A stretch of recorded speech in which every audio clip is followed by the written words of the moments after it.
Call to order the Shinnecock Town Council workshop regular meeting on May 20th, 2021, 5 p.m. And if we can stand now for Councilman Savage for the invocation. First, Heavenly Father, we just thank you for the opportunity to gather here this evening, Lord, and Lord, we hear great things, Lord, and we know it's all because of you, Lord, that these things are happening, Lord. And Lord, we just ask a special blessing upon each one here, be with the business of this evening, Lord, and let us conduct it in a way that's pleasing to you. For we ask these things in Jesus' name. Amen. Amen. Pledge of allegiance. I pledge allegiance to the flag of the United States of America and to the republic for which it stands, one nation, under God, indivisible, with liberty and justice for all.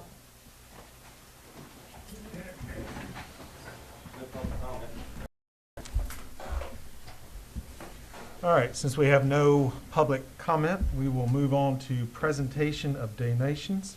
And I'm going to turn the meeting over to Mrs. Donna Leonard. And whatever you need from us or however you want to proceed, the floor is yours. Well, I got to tell you, I'm absolutely delighted to be here tonight. I think this will go down in history. As you know, I'm here to present some of the donations to you that Team Brianna has managed to do in a relatively short period of time.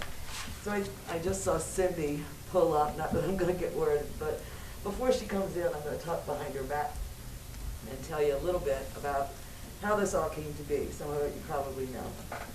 So Arthur, Jane, and I bought this property. Gene Wayne wanted to, but we bought it, and our intention was to hold it and make some community good of it. Nothing seemed to come along that, that grabbed anybody for the idea. We held it. At some point, I did talk to Mr. Landsberger and say, hey, if we ever decide to sell it, would you like to be considered first? And he said, yes, I would. Years went on before that happened, and then he bought it. Well, actually, he had a conversation with Cindy, and a need had come that the CCA needed some parking. So Cindy went to David and said, hey, David, how about you buy this and donate it to the CCA? Correct me if I'm wrong in any of this, but casual conversation. Hey, David, how about you buy this, donate to the CCA?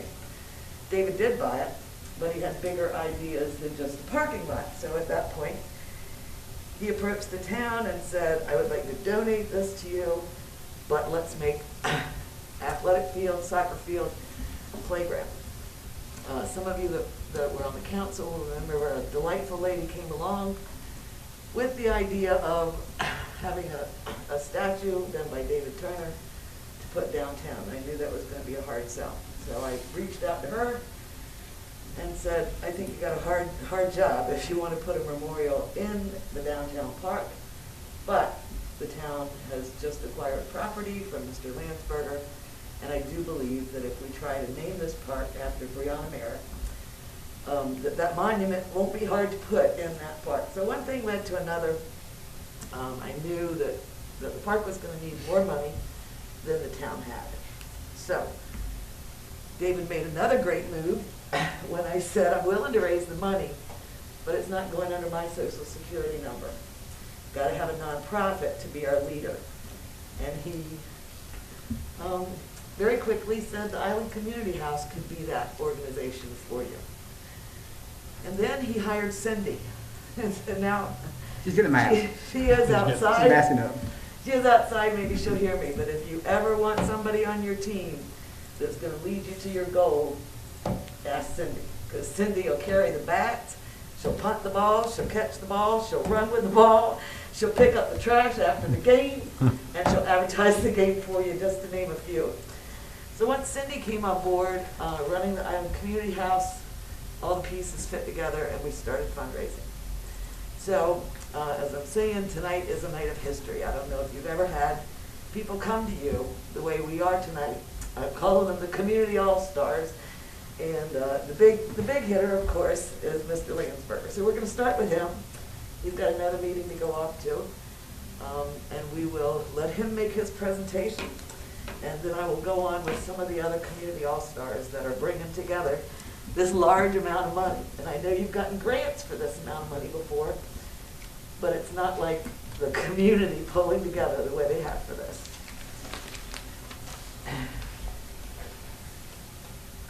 So that was pretty true. So that's kind of how it happened. Cindy said, just buy this. Just buy this. Just buy it. So originally it was just supposed to be a parking lot, and then somebody else was going to buy some of the other land, and then I bought the whole thing, and we discussed. Then the Y came and said we needed a soccer field, so we put the soccer field in. And then another foundation that I'm involved with donated some soccer tables, so some chess tables, so we're going to have some chess tables down there. And then the whole thing with the playground happened, and the whole naming of it after Brianna, and the whole thing kind of mushroomed into a community project. I mean, I don't know, most of you were probably down at the softball thing this weekend. It was really incredible. And Denise caught some great bare balls out at second base. Anyway, I'm still feeling it. I was online at the meeting where we got the gentleman who was doing the playground design, and when he gave us the quote, there was kind of a collective. So at that point, I said, well, I'll tell you what, I'll just pay for half of the playground. So I'm here tonight. I've got a check for $80,000, which is what I said I would put in. You get this? You get this? You want to do it?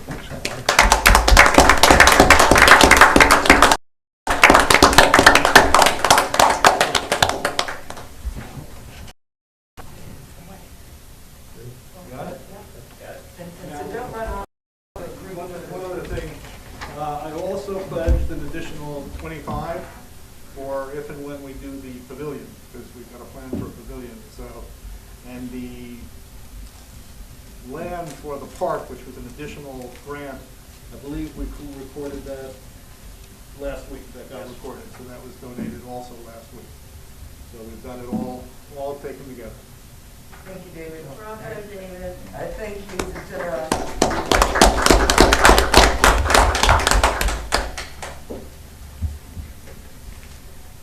So once David donated the money and Team Brianna knew how much they would need to come up with, then after you kind of consider phase one, then we go on to fixtures for the park. We need trash cans, benches, picnic tables, bike racks, et cetera, et cetera.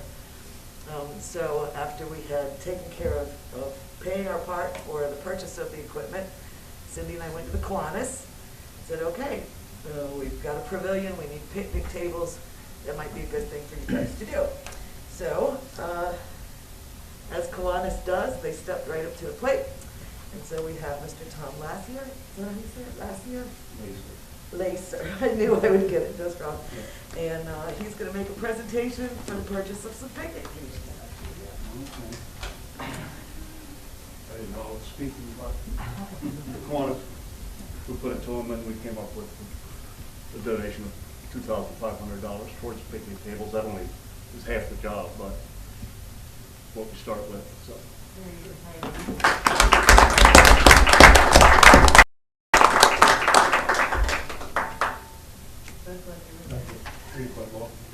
Thank you, and thank the. Hopefully we can do more as time goes on. There's time. There's time. When I spoke to them, I said, if you buy one, that's a start. If you buy four, that's great. And they came in with two, so that's great. And either they'll work on getting the other ones, or we will as well. And to confirm, indeed, there is a plan for the pavilion, and it's full speed ahead. Next, I'm going to mention them because it's definitely noteworthy. Coldwell Bankers and Harbor Rentals did a softball tournament this Sunday. It was fabulous. They had many of their second homeowners donate big, like $5,000. And as it all turned out, they gave Cindy and Team Brianna today a check for $20,147. And we'll be holding on to that as the need comes and fixtures come. So next, we have the flag football presentation by Chief Fisher. Have you ever had people just come to you and give you money like that? As most of you all know, we sold our hats as a fundraiser for the Brianna Park, and had the flag football tournament, which we of course had to postpone for COVID. Between the two of those, we made just under, slightly, just a few dollars under 3,000. And talking with everybody else, we decided to take $2,000 out of our poker run fund and put along with the $3,000. So we're proud to, all the officers and dispatchers from the police department are proud to donate $5,000.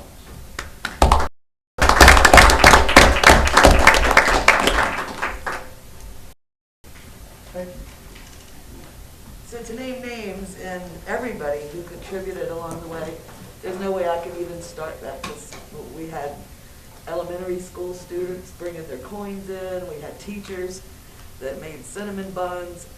We set it up so that everybody could do their own individual squads and do their own fundraiser, and it worked very well, especially during COVID times when we couldn't have big events together. So I'm not going to name all those names. If you want the list, Cindy can supply that for you. It's pretty extensive, some big, some small. So, although I don't have the biggest amount for my check, we do have the big check from Team Brianna and their community and all the all-stars in our community to present to you tonight. And I would really like a volunteer to take the picture, and Cindy to get in the picture, and council people come up, and Chief Fisher, both of you, Brian, you contributed a great deal with your memorial contributions. So get up here because we're all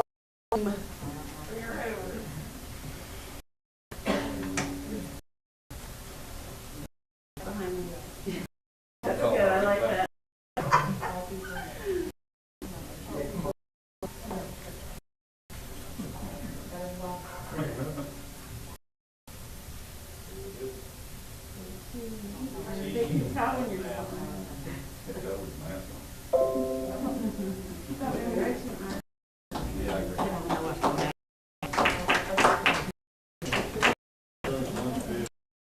Okay, they don't matter. It's all right. They don't bother. I'm always on the other end. So, because the equipment is, and plans are still made, we are by no means finished with our fundraising.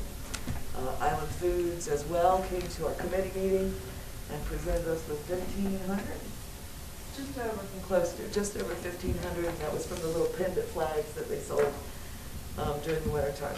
Big one coming up, which we will not know how big it's going to be until 2022, which is the fire company's raffle that they are doing, that Be Their Guest.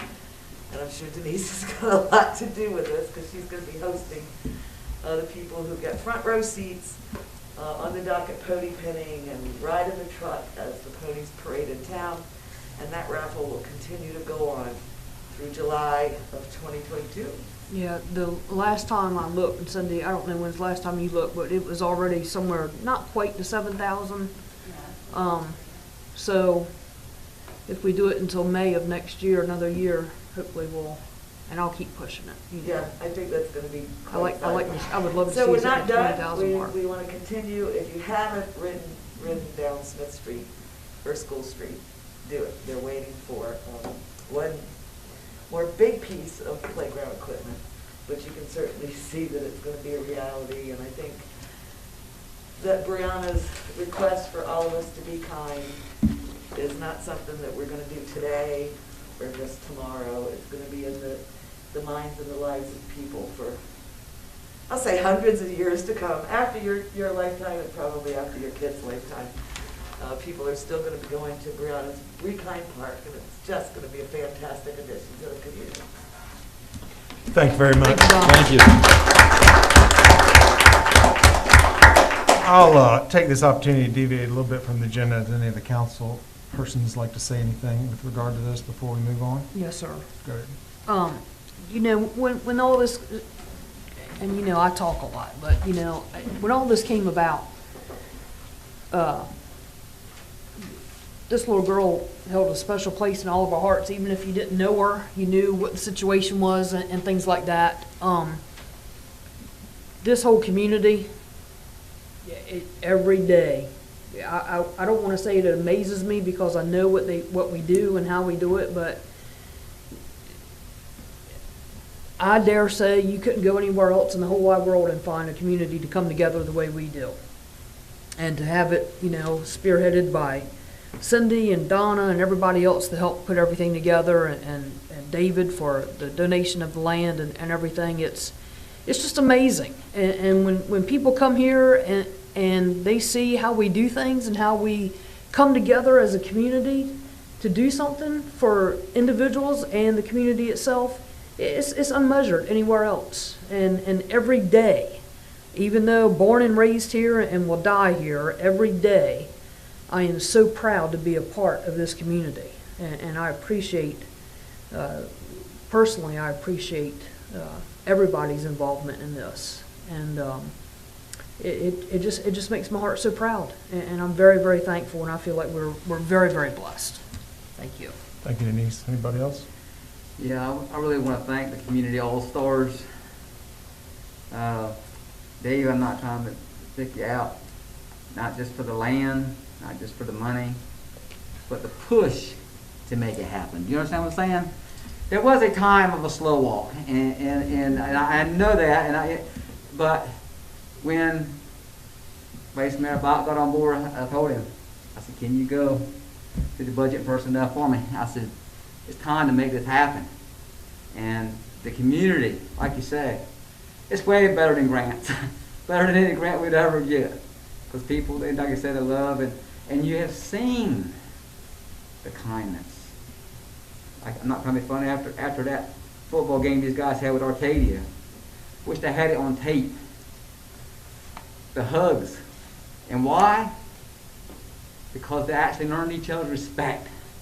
That's what needs to be on TV, police officers and young black football players. Truly hugging, not because they had to, not because their coach told them to, not because he told those players to. Every person picked out a person. And it was mutual respect. The kindness, like you say, is I've never actually seen my crying you up here presenting. And I know, but like you say, we thank each and every person. And like you say, that list is crazy long, crazy thing, and very blessed, and we want to thank each and every one of you. And thanks for the push. Because there was a time there that push needed to be there. Am I right, brother? It was needed to be there. I heard, but it was time of the push. And like you say, I told Vice Mayor, I said, go to, and he did. And the money was for the town side was allocated. And the push, as you see it, is happening. It's happening. And not thank you for all the generosity, but thanks for the push too. And for everybody, like I say, oh my gosh, Donna and Cindy, and there's a lot of everybody's. Just thank you so very much. And like you said, we're not done yet, and like you said, hopefully this will be a kindness for a long, long time. Thank you. Chris, if I might just add one more thing. Yep. Mike Talbert and Marty Spurlock have been a number one. And so I think they need a big round of applause and great appreciation.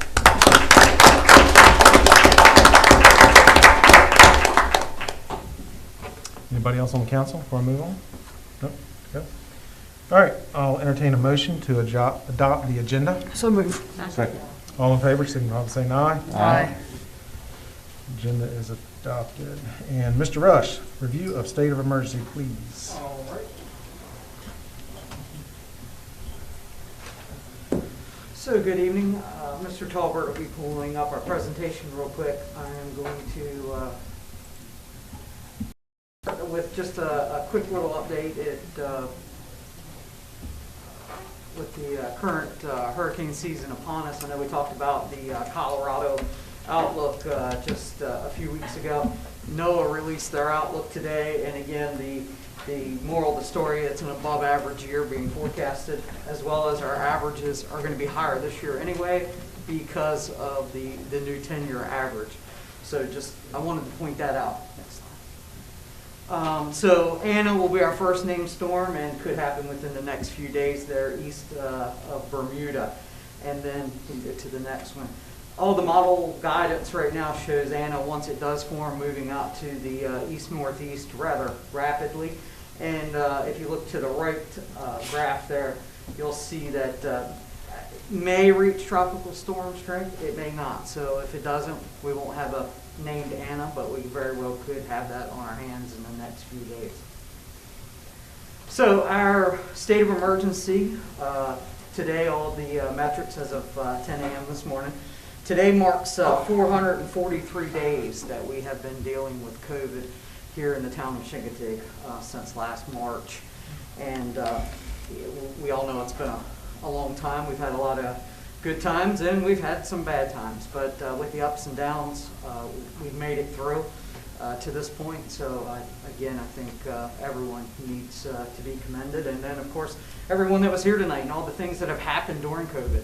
Our businesses, our nonprofits, everybody has learned to adapt, and I think that has been a good lesson for all of us. As a community, we always learn to adapt and overcome in our situation. So today in Virginia, we see roughly 600,000 positive cases that are cumulative. And with those changes since Monday, your report that you received Monday, that's 1,460. Additional cases since Monday. And again, that's about where we've been the last few weeks when you look at a span of a few days like that. So I'm not going to focus on those numbers too much, but I do want to go over to the 7-day positivity. Today we are at 3%, which is another 0.3% lower than where we were at on Monday. And if you look there, last May we were in the 5 to 6% range. July 6th, which last year in July, we were looking at 6.1. You can see we kind of climbed throughout the summer. We did ebb out there in September, but then we started back forward again December, January, and then you can see February we started to decline. And we've had a couple weeks of increase, weeks of decrease, but as you can see now, we are down to that 3% mark, which is as low as we've been in the 7-day positivity since a good year ago, over 365 days. And again, I expect those numbers to decrease more, but I also expect there are going to be days that average is going to be a little bit higher than 3% as we continue to move forward. But with that, 3%, that's a pretty good number and milestone. So on the Eastern Shore, Accomack County, since Monday, 4 additional cases. They actually took away 1 hospitalization, but they did add 1 death since Monday. And then in Northampton County, only 1 additional case since Monday, no new hospitalizations and no new deaths. On Chincoteague, 171 is still the case count, cumulative, and that's, again, since your report 517, but there's been no change in that case since May the 3rd here on Chincoteague. So that's again, that's a first until we go back in year before we were actually seeing cases. So again, we're all moving in the right direction. You can see that there's been an additional 10 tested since Monday, but like I've said, you go in with a runny nose now, you're going to get a test. Tests are abundant, which again has helped identify and start rooting out some of the causes here so we don't have these outbreaks. So what now? So vaccination efforts are still ongoing. You're seeing it saturated on the news. You're seeing it everywhere. Get vaccinated. The focus now is moving towards the 12 and 15-year-olds to try to get those folks vaccinated. They've determined that the vaccine is safe in that age group, and therefore they're trying to reach out to those. There's also a push to reach the underserved population. So those folks that can't get out, go out, they're looking at door-to-door opportunities. We've been in some discussions this week. Certainly here on the Eastern Shore, we do have some underserved populations, and how can we go about making sure those folks that want to be vaccinated, that don't have the opportunity or means to get out and get vaccinated, that they could get it, at their place of residence. There's also now a discussion on booster shots by early fall, early to mid-fall. So Moderna has said, hey, we might see some folks out here in September that need to start getting booster shots. This is nothing out of the ordinary. We all get a flu shot every year, and COVID is going to be the same thing. You're going to have some sort of a booster as we move forward. So not to get anyone scared or, wow, did we see this coming? Yes, we did from the very beginning. The variants are still the focus, and 60+% of the new positive cases in the Commonwealth are the UK variant. Variant is what's out here moving around right now, more so than what we saw in the very beginning. You still have the South African variant. There's a few others, but again, the UK is what's coming up 60+% of the time. The governor last Friday eased some more of our restrictions. We expected that to happen on the 15th of May. We didn't expect the mask thing to come along with it, because we had been told, obviously, that masks were going to be sticking around for a long time, and then suddenly CDC released, and then the governor released, and it kind of called us on our heels because, again, we weren't ready for that. And there's still some questions out there. I still have some business owners and folks reaching out, what should we do? How should we do it? And unfortunately, there's no clear direction out there, but let's try to muddle through and figure out a clear course. Now, the governor has said under his own admission that on May the 28th, all of the relaxation will happen with social distancing and our occupancy and so forth. What that looks like, does it completely go away and we go 100% back to normal? I can't stand here and tell you that tonight because I don't know, and I have not been able to find out. The way that it's been presented, it seems that way. I do think your increased cleanings in your restaurants, the plexiglass at windows, things like that is going to be the new normal. But I do believe that the fact of people being able to get together, larger occupancy and so forth, will be relaxed at that point in time. So again, you can get vaccinated in Virginia, 877-VAX-IN-VA or 877-829-4682. You can call them up if you need to find a way. Eastern Shore Rural Health, the health department here on the Eastern Shore, have been handling most of the vaccinations. So again, reach out to those folks. Or you can also go to vaccinatevirginia.gov. Masks, again, are not required for vaccinated individuals. That's the CDC guidance, and the governor has followed that guidance. Except, again, big except, healthcare settings. So if you go to your doctor's office, hospitals, you ride an ambulance, things like that, you're going to still have to wear a mask. Congregate settings, this is considered a congregate setting for the time being. And again, you can really go out here and look at the definition of congregate and argue both sides. So until we get better guidance, this is considered a congregate setting. And then public transportation. So if you go out, airplanes, buses, anything like that, when you're in the public trolleys, you'd still have to wear a mask, regardless if you were vaccinated or not. Businesses, even the town, can require folks to wear masks if that's what's chosen to be done inside that business or venue, museum, what have you.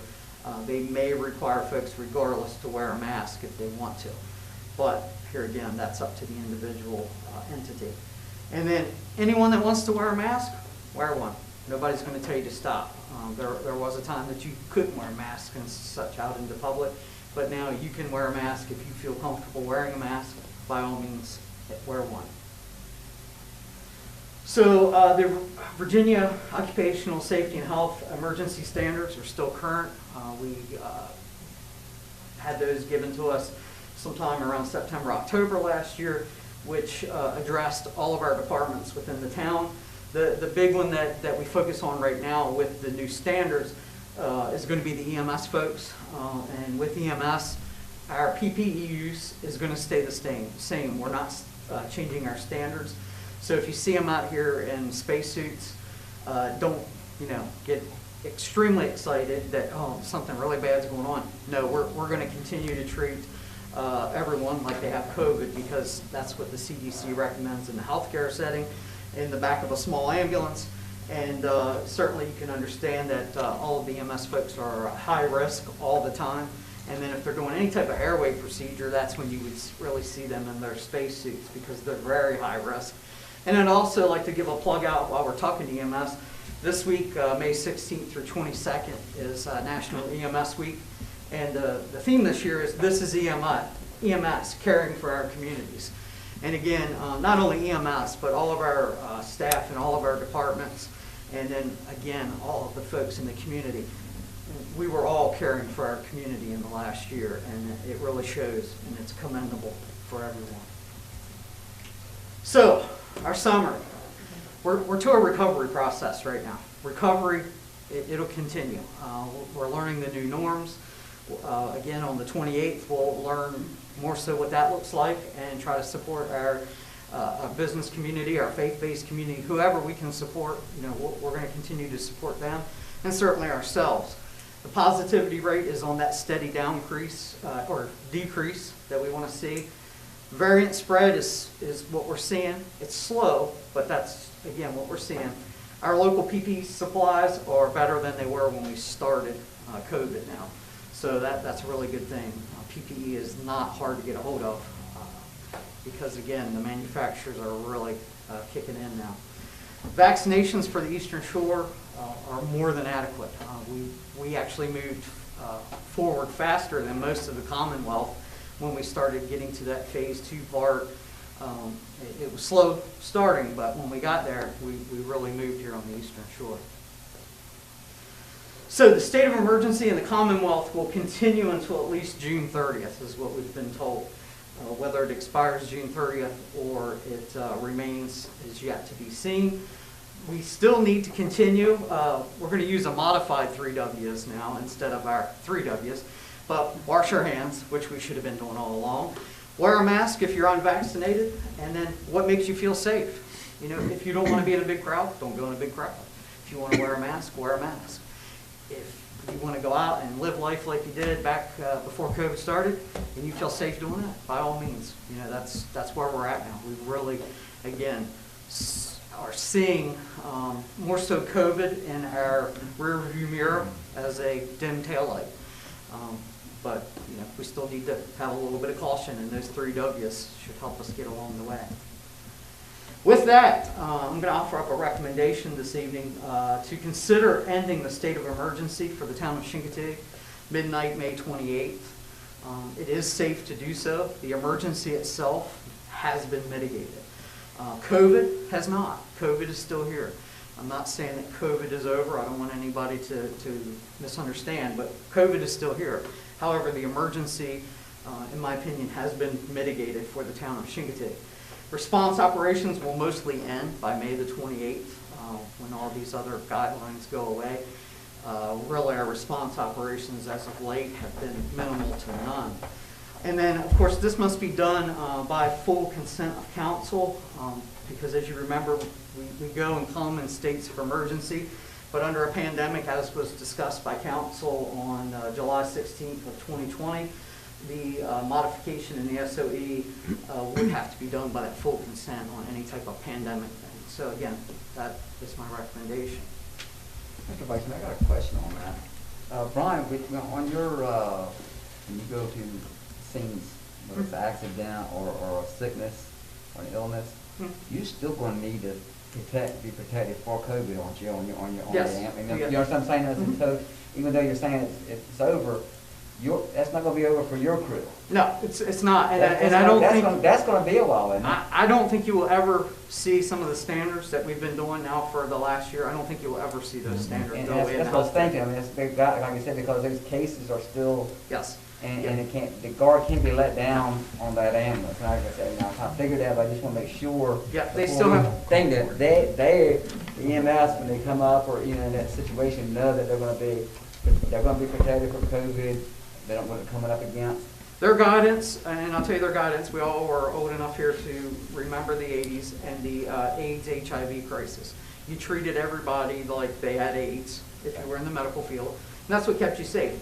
That's the same thing with COVID. You treat everybody like they have COVID, and that's what keeps our medical professionals safe. That's just before we die, I just want to make sure that is, like I said, I'm going to mask off there or the guard down there because it's still very, as you well know, very much alive. All right, I thank you, Brian. Unless anyone else has any questions for Brian before we move on? Thank you. So after hearing Brian's presentation, I will entertain any discussion or motions from the council at this time. I'll make a motion to follow Brian's recommendation. Second. To end the state of emergency as of May 28th when the governor relaxes his. I second that. All right, we have a motion on the floor to end the state of emergency on May the 28th. All those in favor? Aye. No, none opposed? All right, motion carries. Thank you, Brian, for all that you've done during the state of emergency. Again, everyone Goodness. deserves thanks because we couldn't have all done it without everybody's suffering and input, and You we led learned us a lot through it. along the way. So, very good job, well done. All right, moving on to public hearing. So, as advertised in May 7th, 2021 in the Eastern Shore Post, Town of Shinnecock will hold a public hearing concerning line vacation for Mrs. Sue Bowden on Misty Meadows Drive. So that public hearing is now open. Do we have any comments? None? Public hearing is now closed. So now I bring it before the council to consider the approval of the line vacation. Mr. Vice Mayor, I'll make a motion, we approve the line vacation as presented. I'll second it. All right, we have a motion and a second on the floor. All those in favor signify by saying aye. Aye. Mr. Vice Mayor, I need to abstain because it's family. So Ms. Richardson's abstaining, so I believe the motion still carries, so the motion passes. Thank you very much. Now we move on to another public hearing. Back to that.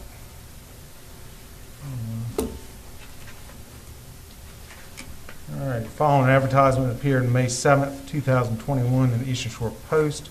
This is a public hearing for the fiscal year 2021 budget amendment. We are required to hold this, and I now open up the public hearing. Any comments to that effect? Noting none, close the public hearing. And at this time, I will consider from council the budget amendment for fiscal year 2021. Mike, do you have any comment on this before we move forward? No, Mr. Vice Mayor, this is a typical housekeeping item for items that went in over or under the budget to the tune of in excess of 1% as required by state code. Just the big thing in here is the CARES Act money, which we didn't anticipate at the time the budget was prepared and approved last year. So that's the big thing, but you see a list of other items there, and I'll entertain any questions on the amendment prior to your vote. Does anyone have any questions or comments for Mike? All right, so I'll entertain a motion. So move. Second. So we have a motion on the floor to amend the budget for fiscal year 2021. All those in favor signify by saying aye. Aye. And the motion carries. Moving on here. So the council held a budget public hearing on May the 3rd, council meeting, and received public comment. As provided by the Code of Virginia, we had 7 days. 7 days must pass since a public hearing, and the council may now consider the budget for adoption. This is fiscal year 2022 budget. I'm now going to turn it over to Mr. Talbert for any comments he may have. And ladies and gentlemen, the budget, as Mayor Bott said, the budget hearing was had at the last council meeting. There were no comments on the budget. There were none written and submitted as well. It has set for 7 days. It is now eligible to vote on. The total budget this year is $7.9 million. You'll note is somewhat less than last year's budget, mainly because we expended the total funds of the Sarbanes grant, which were completed this year, which was last year's budget to the tune of nearly $500,000. So therein lies the difference in this year's budget. And other than that, again, I'll entertain any questions on this year's budget. It has not changed as required since it was advertised and the public hearing was completed. Mr. Vice, not necessarily a question, but again, thank you, your department heads. I say it every year. How you do what you do with what we have blows my mind every year. And you make it work. And I thank you for it. I know it's hard. I know in our budget meetings we sit here and look through every little line item and see, this needed, that, everything's needed. Everything we do is needed. And I appreciate your efforts and your hard work. It's not an easy thing. Thank you, ma'am, and I do have to throw it back. This is my first year here, and it's been made to work for several years. So our predecessors on the council and the staff that is still here do a wonderful job, and they continue to do a wonderful job. And I feel very unfortunate to have inherited the fine staff that we have. All right, and this time I will entertain a motion to adopt the fiscal year 2022 budget. So move. All those in favor signify by saying aye. Aye. Opposed? Hearing none, budget is approved. Thank you, ladies and gentlemen. I think at this time, I'm going to move the mayor and council announcements up as well before we go into closed meeting. So, Jay, we'll start with you over there. I think this has been a great evening myself. I mean, the Brianna Park, and it just proves the resiliency. I mean, we're using that word a lot lately, and the resiliency of this community to come together for this particular event, being an event, and everybody involved. It wasn't a separation of right and left or anything else. It's what Chincoteague truly is all about and should be about. And I think it's a great job. And again, I just want to reiterate what Denise has said. With everything that's going on here, making these numbers balance out, the budget, the budget committee, and Mike and everybody else in the staff is doing a fine job. And again, I'm proud to be a Chincoteaguer. I pass. Thank you. Gene? Yeah, it's like Brother Jay says, the community all-stars aren't just people that were born here. Like you heard Cindy say, a lot of people had second homes here that donated $5,000. That's a big sum of money. And that's what it makes up. It takes everybody and to come together, not just but for a good cause, but it takes us all. And the kindness is the whole issue. And I do want to thank, when we're talking about a budget, like Nick says, faculty does a great job. But we also want to thank those families who vacation here, who, you look at the transient occupancy taxes that pays the thing of it. We want to thank these families, and we always, Brother Robbie Fisher, want to thank you for having a safe place and always have it for them, for these families to come. Like you said, when you go down Maddox Boulevard at 11 o'clock at night when I walk my dogs, the sidewalks are rolling. And that's the way we want it too, ain't it, Brother Robbie? But we thank you that we have people that keeps it that way too. They feel safe. And I hope that Chincoteague will always be a place that welcomes families in a safe environment. And I know you will do your very best in that. And that's what we're trying to, like Mayor Bach saying, that's what we're trying to present, a nice place for families to come and visit our beach and visit our great restaurants and our great places to stay. And so we want to thank them too, and we hope they keep on coming. So far, it looks like a good year, and we hope we always want to come and visit Chincoteague, and we'll always be welcome, all willing. Thank you. I won't try to outdo Donna's presentation that she made so well, but thank you to everybody who was involved. All the money that's raised, it was awesome. It does show exactly what Chincoteague can do when it sets its mind to it. So congratulations to everybody, job well done. Gene Wayne was talking about the amount of visitors and stuff we're going to get this summer, and it is shaping up to be a banner year, especially with so many people traveling by car and things of that nature. So just thoughts and prayers for these business owners as they go into a season that's probably going to be the biggest season we've seen in years, but with the least amount of help that we've seen in years. So just call out to everybody, have a little patience when you go out to eat or you're in line in the grocery store or whatever it may be. It's going to be a challenge this summer, and everybody's going to do their best to try to get through it, but definitely keep that in everybody's thoughts. And speaking of challenges, I said something before the meeting started, but I think the town really needs to put its weight behind what's going on 175 in the Causeway right now. It is atrocious. Anybody who travels that corridor right now knows what I'm talking about. Today, a trip that usually took me 30, 35 minutes took me 55. And I was lucky. I was probably middle way of the line by the time it started going through. And it's not so much the traffic's being delayed. We've seen that before. I've been traveling the road for 23 years back and forth to work.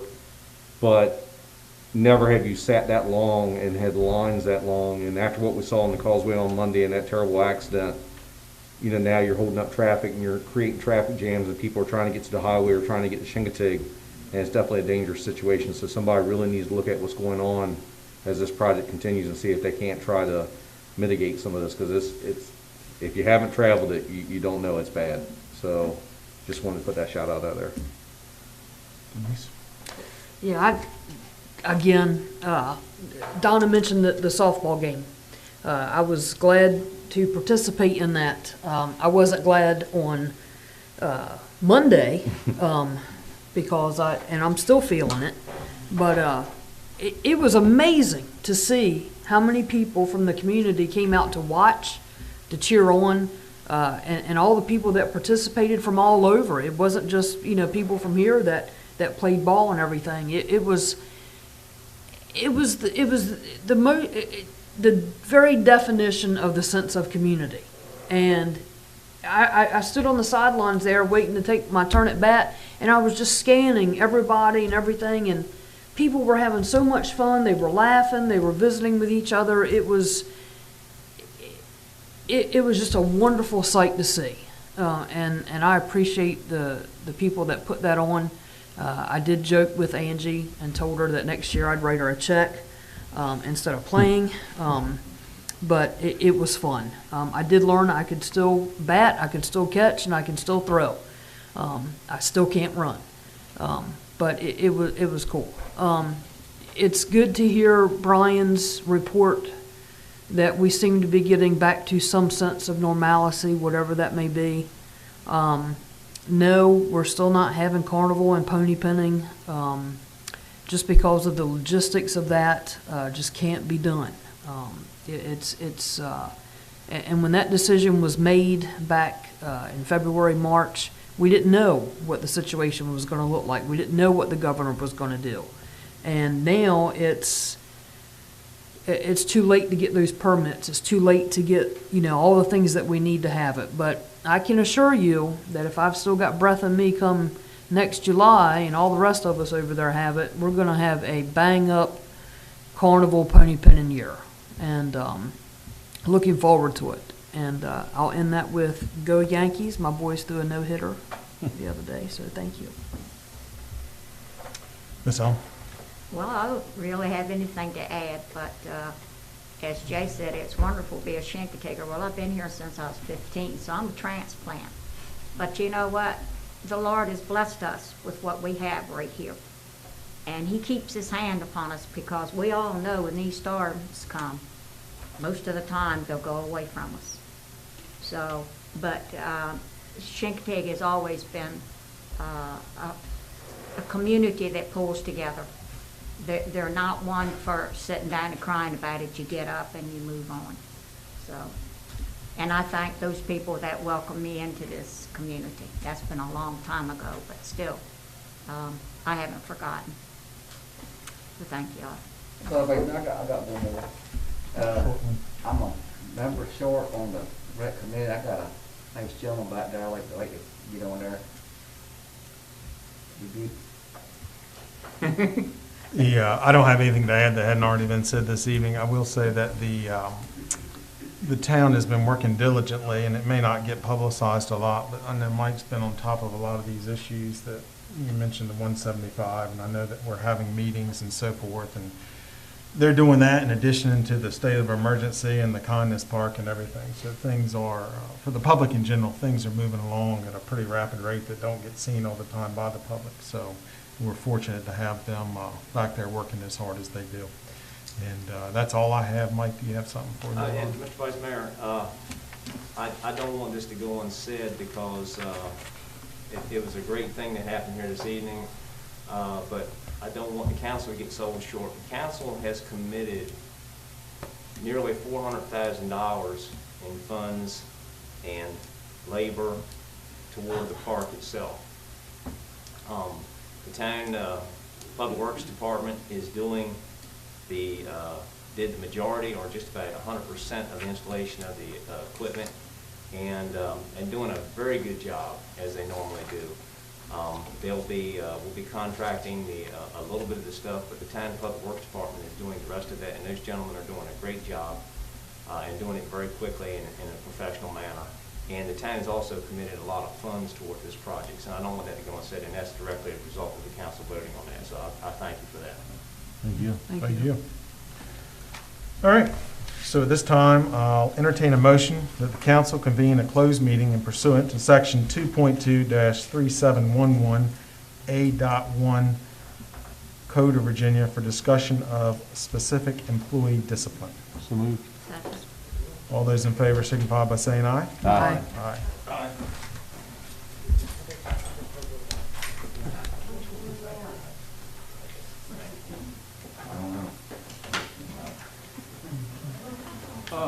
Denise, when you come up at that the other day, you were talking about looking out, did you, like,